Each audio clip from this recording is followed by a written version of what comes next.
दोस्तों, जय Shri Krishna, Radhe Radhe, good morning. तो कहिए कैसे हैं आप सभी लोग। आई होप आप सभी अच्छे होंगे, खुश होंगे, सेहतमंद होंगे, जहाँ भी होंगे अपना अपनों का अच्छे से ख्याल रख रहे होंगे और रखना भी चाहिए। तो चलिए आज मैं जो है हमारी पूजनी यूट्यूब की सबसे बड़ी आयरन लेडी सपना चौधरी के बारे में बात करते हैं, क्योंकि मैं बहुत दिनों से इनके बारे में बात करना चाहती थी। हो सकता है मेरी कुछ बातें जो है आपको अच्छी ना लगे और हो सकता है कि कुछ बातें आपको मेरी अच्छी लगे। तो प्लीज़ जिनको अच्छी ना लगे वो भी अपनी राय दे दीजिएगा और जिनको अच्छी ना लगे वो भी अपनी राय दे दीजिएगा, क्योंकि मैं हमेशा से बोलती हूँ कि यूट्यूब को एज ए इंटरटेनमेंट लीजिए, इसको सीरियस लेने की ज़रूरत नहीं है। यूट्यूब जो है एक रंगमंच है और ये सब जितने भी यूट्यूबर हैं वो सब सारे कलाकार हैं और कलाकार जो होते हैं वो सिर्फ और सिर्फ अपनी कला का प्रदर्शन करते हैं और हम लोग जो है आखिरी में तालियां बजाते हैं और जो भी 10, 20, 100, 50 होता है वो अपने पॉकेट से निकाल करके जो है कला दिखाने वालों के ऊपर डाल आते हैं। ठीक है गाइजों, तो मैं इसीलिए कह रही हूँ कि इस यूट्यूब वाले गोले पर किसी को भी सीरियस मत लीजिए, चाहे वो सचिन हो, मनीषा हो, नेहा हो या फिर सपना दीदी हो, किसी को भी सीरियस लेने की ज़रूरत नहीं है। इनको एज ए आप लोग एक ड्रामा लीजिए और इनकी ड्रामा को देख करके आप लोग इंजॉय करिए अपने घरों में। चलिए अब हम लोग देवी सपना के ऊपर बात करते हैं। सपना जी की ज़िंदगी में जो है हमेशा भूचाल ही आया रहता है। इनकी ज़िंदगी में जो है दुखों के पहाड़ ही टूटे रहते हैं और इनकी ज़िंदगी में जो है भगवान ने पता नहीं कौन से कलम से लिखा है, जो इनकी ज़िंदगी का दुख जो है वो ख़त्म होने का नाम नहीं ले रहा है। अब कुछ लोग मुझे बदुआ देने आएंगे कि तुम्हारा भी पति मरेगा तो तुमको समझ में आएगा। मैं एक बात बता दूं कि यहाँ पे मुझे सिखाने की ज़रूरत नहीं है या फिर मेरे लिए ये लिखने की ज़रूरत नहीं है कि तुम्हारे ऊपर बीतेगा तो तुमको पता चलेगा, क्योंकि यहाँ पे जिसके ऊपर दुखों के पहाड़ टूटते हैं या फिर जिनके ज़िंदगी में पति की कमी होती है वो इंसान बहुत ज़्यादा शांत हो जाता है। इस सपना की तरह इतना उधम नहीं मचाता है। जिसका दो पति इस दुनिया से चला गया, उसकी बीवी जो है जिस तरीके से यूट्यूब पर तांडव कर रही है, वो सारी चीज़ें मेरे गले के नीचे नहीं उतर रही है। कुछ मामले में मैं सपना को बहुत अच्छी मानती हूँ और कुछ मामले में मैं सपना को बहुत बेकार मानती हूँ। चलिए एक एक बातें रखते हैं। एक समय था जब सपना जो है एक हैप्पी ब्लॉग बनाया करती थी, चाहे वो अपने परिवार के साथ में, अपने पति के साथ में, तो लोगों का एक अटैचमेंट हुआ था और लोग जो है वो बहुत ज़्यादा इनके परिवार को देख करके प्रसन्न होते थे, इंक्लूडिंग मी, क्योंकि मुझे भी इनकी परिवार बहुत ज़्यादा अच्छी लगती थी। लेकिन धीरे धीरे भगवान ने इनके साथ में अन्याय किया और इनके एक नहीं दो पति जो है वो छीन लिए। पति के से बात आई है तो मैं पति से ही शुरू करती हूँ। मामला कहाँ से ज़्यादा गंभीर हुआ, पब्लिक में इतना ज़्यादा अफरा तफरी कहाँ से मची, जब इन्होंने जो है अपनी फैमिली की सच्चाई जो है अभी कुछ महीने पहले एक वीडियो के माध्यम से शेयर किया। सबसे ज़्यादा जो है लोग तमतमाए तब जब इन्होंने सूरज जी की रिकॉर्डिंग जो है वो पब्लिक के सामने पब्लिक करी। उनकी रिकॉर्डिंग सुना रही है जिसमें मार पिटैया का जो है वो वीडियो है और यहाँ पे जो है सपना जी जो है मार खाती हुई नजर आ रही हैं और सूरज जी जो है उनको मार रहे हैं। सिर्फ और सिर्फ वहाँ पे आवाज़ सुनाई दे रही है। चलिए, मैं कभी इस चीज़ को बढ़ावा नहीं देती हूँ कि लड़कियों को जो है वो मार खाते रहना चाहिए, लेकिन मैं ये चीज़ हमेशा कहती हूँ, हर एक लड़की से कहती हूँ कि ससुराल में जब आप जाओ और आपके ऊपर जब जुर्म हो ना, जब पहला जुर्म हो तभी आप आवाज़ उठाओ। ये नहीं कि आप जो है जुर्म सहते जाए ना। जिस दिन पति आपके ऊपर पहला हाथ उठा देना उसी दिन आप एक्शन लो, तब मैं मानूंगी कि दुनिया में सुधार हो रहा है। हम अगर पहला थप्पड़ लगेगा हम बर्दाश्त कर लेंगे, पति फिर अगले दिन 4 थप्पड़ लगाएगा हम फिर बर्दाश्त कर लेंगे, फिर तीसरे दिन 4 थप्पड़ लगाएगा हम फिर बर्दाश्त कर लेंगे, तो पति का मन बढ़ जाएगा। पत्नी जो है यहाँ पे खिलवाड़ की चीज़ नहीं है कि पति जो है उनके साथ कुछ भी करे, चाहे दूसरा विवाह करे, चौथा विवाह करे, मार पिटैया करे, कुछ भी करे, पत्नी सहती रहे, क्योंकि जितना अधिकार जो है ना एक फैमिली को चलाने में पति का होता है उतना ही अधिकार पत्नी का भी होता है। सपना जी जो है ये अपनी वीडियो में दिखा रही थी कि इनके साथ जो है बहुत ज़्यादा टॉर्चर हो रहा था, सूरज जी खूब मार रहे थे, ये सह रही थी। कभी ये अपनी वीडियो में बता रही थी कि ये 4 महीने की प्रेग्नेंट थी जब इनको इनके पति मार रहे थे। फिर कभी ये अपनी वीडियो में बता रही थी कि ये 6 महीने की प्रेग्नेंट थे। मैं आज तक कंफ्यूज हूँ कि सपना जी की जब पिटाई हो रही थी तो वो 4 महीने की प्रेग्नेंट थी कि 6 महीने की प्रेग्नेंट थी। अब मैं आप लोगों से जानना चाहूँगी। चलिए, इन्होंने बोला कि सपना जी को जो है इनके सास ससुर सपना के खिलाफ भड़काते थे इनके पति को, सूरज जी को, तो सूरज जी मारते थे इनको। अब मुझे नहीं पता कि सपना के सास ससुर जो है इनके पति को क्या भड़काते थे जिसकी वजह से जो है इनके पति इनको मारते थे। चलिए ठीक है, मुझे इन सारी चीज़ों में या इन सारे लफड़ों में नहीं पड़ना है। लेकिन सपना जी जो है, जो आज अपनी आपको सच्चाई की देवी बता रही हैं, बहुत ज़्यादा जो है बिचारी बता रही हैं, या फिर सारी गलती दुनिया वालों की ही बता रही हैं। मैं ये कहना चाहूँगी कि उस रिकॉर्डिंग को आप लोग सुनिए जिसमें सपना जी भी अपने पति को गंदी गंदी गालियाँ दे रही हैं। अगर सपना जी इतनी अच्छी हैं, इतनी प्यारी हैं, तो उनकी जुबान से इतनी गंदी गालियां जब निकल रही हैं तो फिर सोचिए कि फिर हम लोग सपना को भी सच्चाई की देवी या फिर एक अच्छी आयरन लेडी कैसे समझें। सपना जी ने जब से घर छोड़ा है उन्होंने किसी को भी नहीं छोड़ा है, हर किसी के रिश्ते को इन्होंने तोड़ा ही है। सास ससुर को बदनाम करने में कोई भी कमी नहीं छोड़ी है, यहाँ तक कि हर एक चीज रिकॉर्ड करके अपने पास रखना, स्क्रीनशॉट लेना, सबूत इकट्ठा करना। आखिर किसके लिए? क्या वो माँ बाप, हम कह रहे हैं कि एक औलाद की ये जिम्मेदारी होती है कि उसके माँ बाप जो है ना वो हर परिस्थिति में खुश रहें, चाहे औलाद कितना भी ज़्यादा दुख उठा ले। हमेशा भगवान कहते हैं ना कि माँ बाप की सेवा करो, मेरी सेवा करने की ज़रूरत नहीं है, मेरी पूजा करने की ज़रूरत नहीं है, अपने फादर मदर की जो है वो रिस्पेक्ट करो। लेकिन यहाँ पे माननीय सपना जी ने जो है ना जब उनकी रिस्पेक्ट नहीं करी तो फिर सोचिए जब वो भगवान के सामने दिया जलाती हैं तो मुझे तकलीफ होती है। अब कुछ लोग मुझे आकर के कहेंगे कि उनके सास ससुर जो है वो गलत हैं, उनके सास ससुर ऐसे हैं, उनके सास ससुर वैसे हैं। तो मैं कह रही हूँ कि चलिए ठीक है, अगर जिसको लग रहा है कि सपना के सास ससुर अच्छे नहीं हैं तो फिर सपना ने बहुत पहले ही ये स्टैंड क्यों नहीं लिया। जब उनके पहले पति की मृत्यु हुई और इनको इतना ज़्यादा जब टॉर्चर किया जा रहा था तो माननीय हमारी सपना जी ने है उसी समय स्टैंड क्यों नहीं लिया, उसी समय वो घर छोड़ करके क्यों नहीं चली गई, जबकि उनको तो इतना ज़्यादा टॉर्चर किया जा रहा था। वो उस घर में लड़ुआ लेने के लिए रुकी थी या फिर क्या चाहिए था उनको।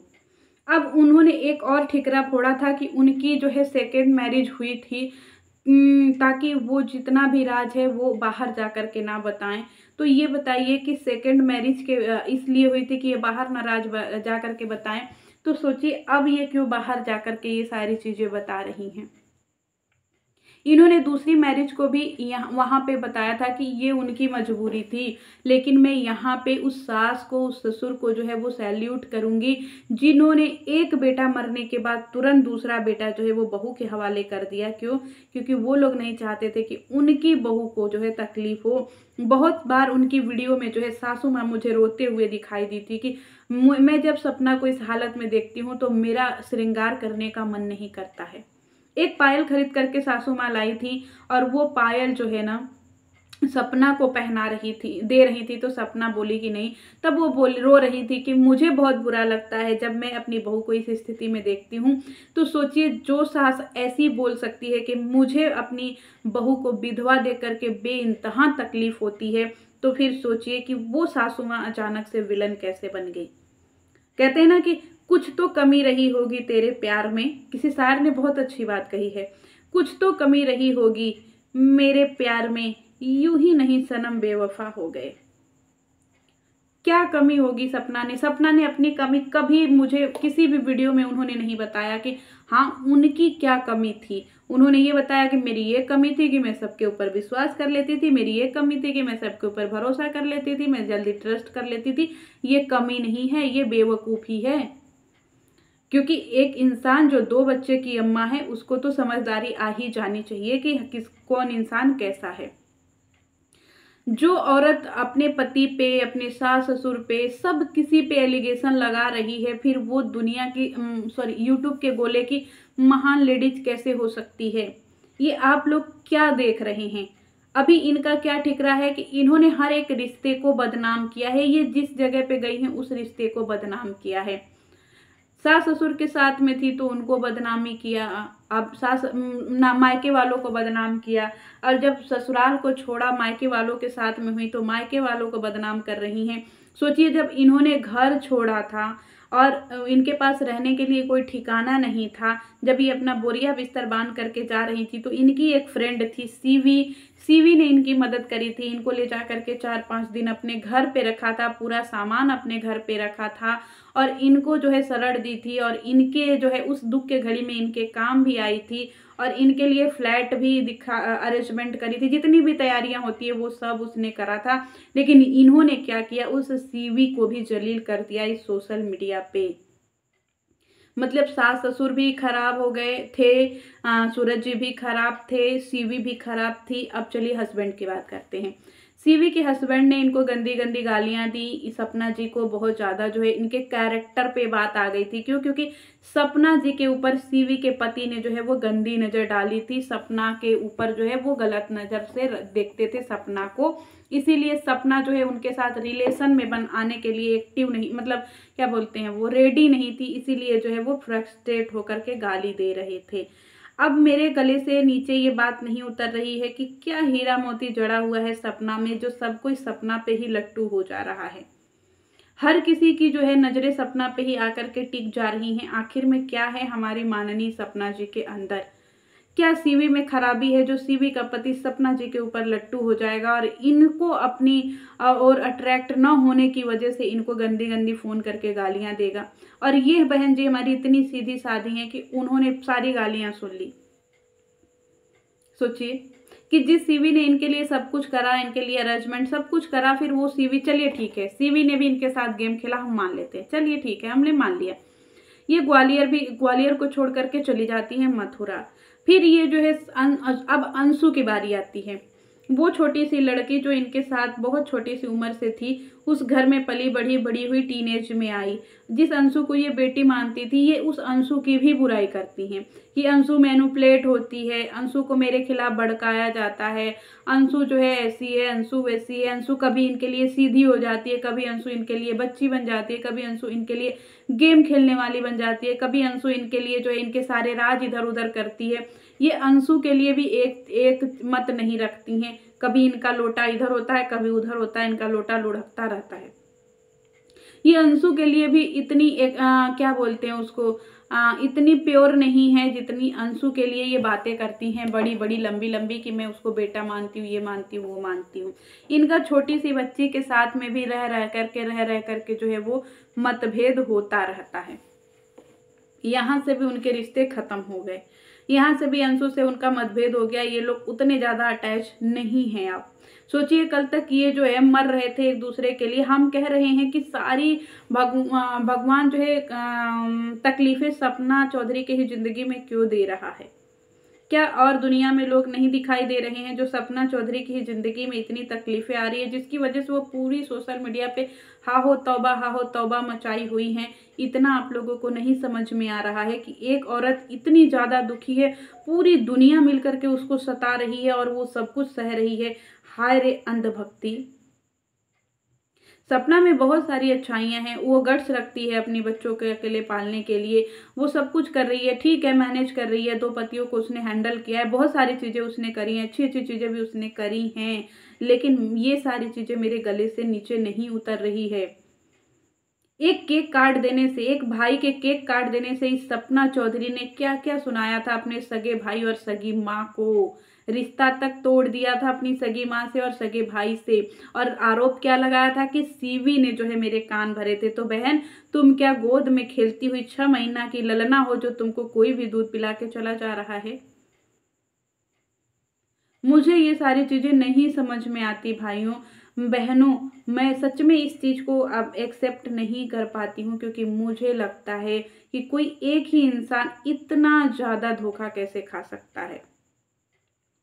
पहले ये कहा करती थी कि इनको ससुराल की प्रॉपर्टी नहीं चाहिए, ये घर छोड़ करके इसीलिए निकली थी क्योंकि इनको ससुराल से कुछ भी नहीं चाहिए, ये अपनी बेटियों को अकेले पालने का दम रखती हैं, सब कुछ रखती हैं, ये सब कुछ भूल करके आगे बढ़ना चाहती हैं। लेकिन इनकी आए दिन वीडियो जो है वो ससुराल वालों के खिलाफ ही बनती है, कभी मौसा जी के खिलाफ, कभी बुआ जी के खिलाफ, कभी फूफा जी के खिलाफ, कभी पापा जी के खिलाफ। अब तो पापा जी के खिलाफ इन्होंने वीडियो बना दी। चलिए, पापा जी भी बूढ़े हैं, वो भी इनके ऊपर गंदी नजर डालते हैं, क्योंकि पापा जी भी शिलाजीत की गोलियां खाते हैं।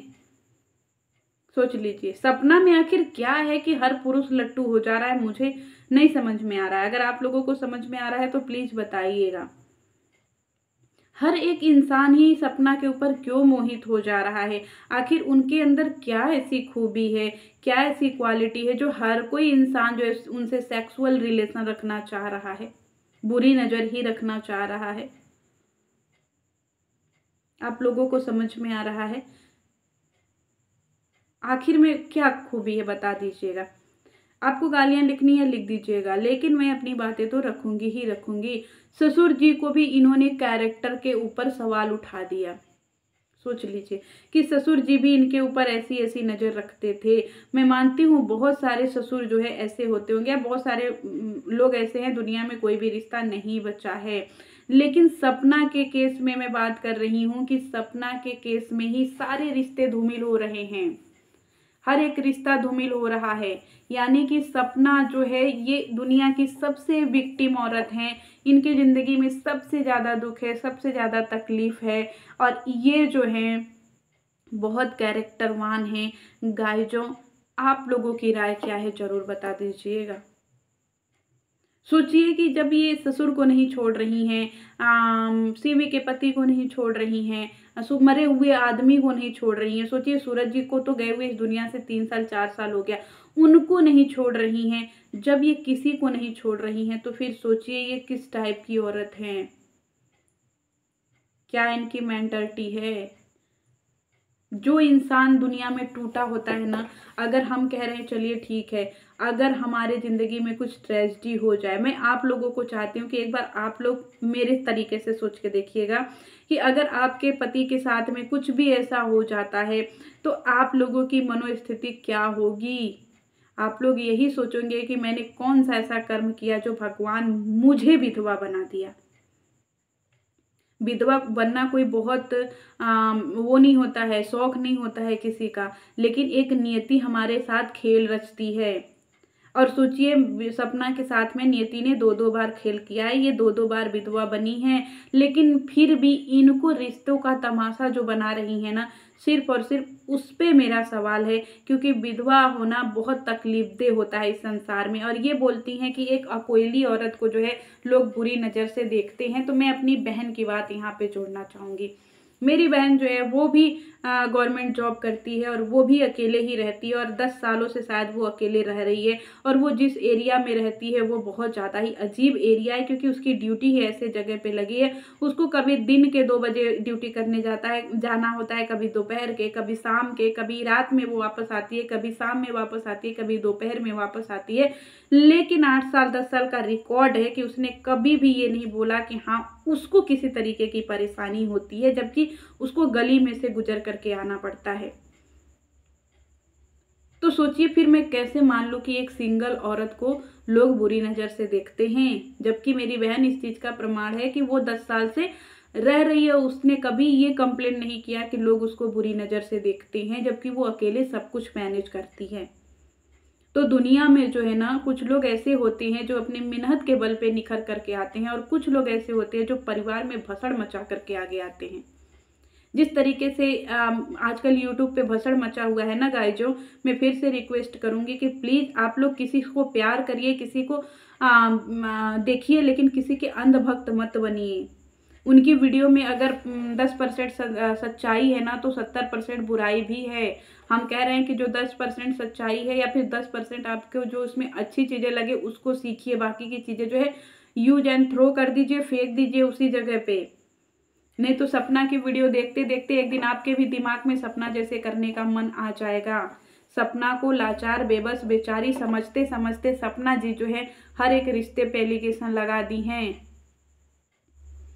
सपना जी जितना अपने आप को विक्टिम दिखा रही हैं उससे कहीं ज़्यादा जो है वो मज़े ले रही हैं।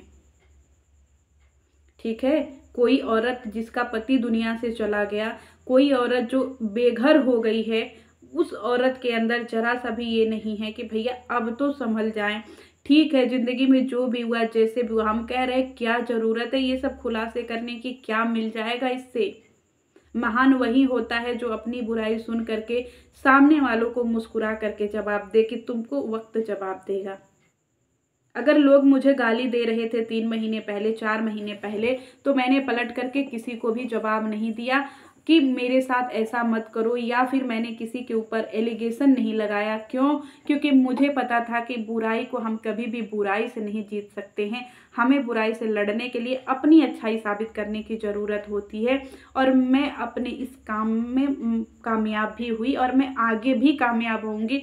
आज मैं सपना के लिए बोल रही हूँ, लेकिन आगे बहुत कुछ बोलूँगी और बहुत सारी चीज़ें बोलूँगी, तो उसके लिए भी मैं तैयार हूँ और मैं अपनी बेइज्जती कराने के लिए भी तैयार हूँ। चलिए मिलती हूँ। जय श्री कृष्ण।